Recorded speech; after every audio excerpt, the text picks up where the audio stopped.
আলিপুরদুয়ার, জলপাইগুড়ি এবং কোচবিহারের বিভিন্ন জায়গায় হঠাৎ করে টর্নেডোর মতো একটা বিরাট ঝড় আসায় অনেক মানুষ তার ঘর হারিয়েছেন, 4 জন মানুষ জীবন হারিয়েছেন, প্রায় 156 জন আহত হয়েছেন। আমি সারা রাত আমি খবরটা শুনে পারমিশন নিয়ে এসে পৌঁছাই প্রায় রাত্রির 11টায় বাগডোগরা এয়ারপোর্টে। সেখান থেকে জলপাইগুড়িতে যারা মারা গেছেন তাদের বাড়িতে যাই 12:30টায়। সেখান থেকে আমি কিছু স্পট দেখি অন্ধকারে, তারপরে আমি যাই হাসপাতালে।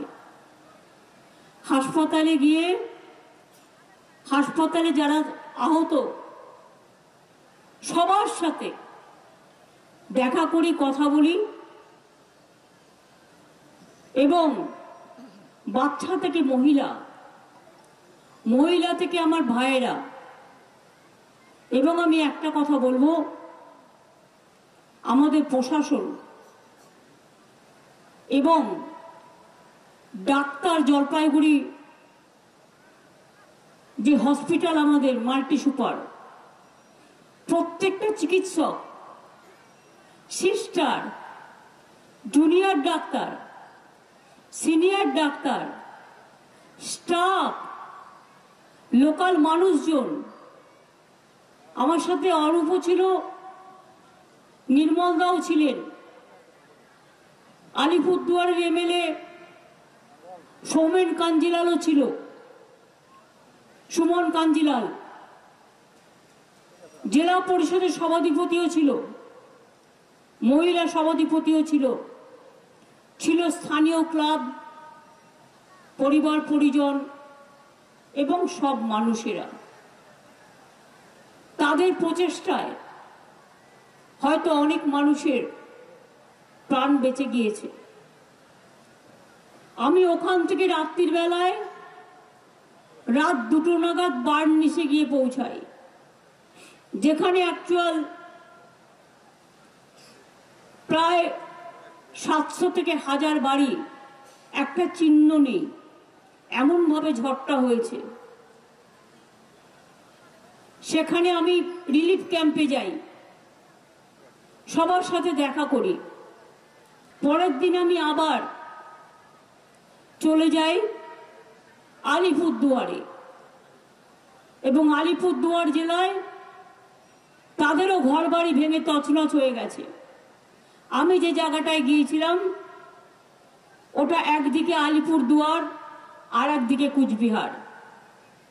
তপসিহাট স্কুলে, তপসিহাটা রিলিফের যারা ঘর বাড়ি হারিয়েছেন তারা ছিলেন, তাদের সবার সাথে আমি কথা বলেছি। আমি তাদের ভারী ঘরগুলো পরিদর্শন করেছি যতটা সম্ভব। আমি সাধারণ মানুষের সাথে কথা বলেছি, এবং কুচবিহার, আলিপুরদুয়ার, জলপাইগুড়ি সহ এইটা ঝড় জলের সময়, আর এমন সময় ইলেকশন হয় আমাদের, যে আমাদের দুর্ভাগ্য এই সময় আকাশে রোদ থাকে ভীষণ বেশি, গরম থাকে বেশি, ঝড় থাকে বেশি, পানীয় জলের প্রবলেম থাকে বেশি। বাংলা হচ্ছে প্রকৃতি মাতার রাজ্য। একদিকে যেমন পাহাড়, জঙ্গল, নদী, সমুদ্র আছে, অন্যদিকে মনে রাখবেন অনেক নদী, সমুদ্র, পুকুর আছে। ফলে নদীমাতৃকা দেশ বাংলা। সবচেয়ে বেশি সাইক্লোন বাংলাদেশে হয় আর বাংলায় হয়, আর কোথাও এতটা হয় না। তা সত্ত্বেও আমরা যেহেতু ইলেকশন চলছে, বিজেপি পার্টি ইলেকশন কোড মানে না, কারণ ওটা ওদের নিজেদের ঘর বাড়ি। যে যার ইলেকশন, এটা রাজ্যের ইলেকশন নয়, কেন্দ্রের। যার ইলেকশন, যার বিয়ে, তিনি নিজেই পুরোহিত। অর্থাৎ ওদিকে কেউ তাকিয়ে দেখে না। ওরা মানলেও দোষ নয়, অ্যারেস্ট করলেও দোষ নয়, এজেন্সি দিয়ে ইলেকশন করাচ্ছে। আর বাড়ি বাড়ি গিয়ে বলছে বিজেপিকে ভোট দাও এবং এজেন্সি থেকে মুক্তি পাও।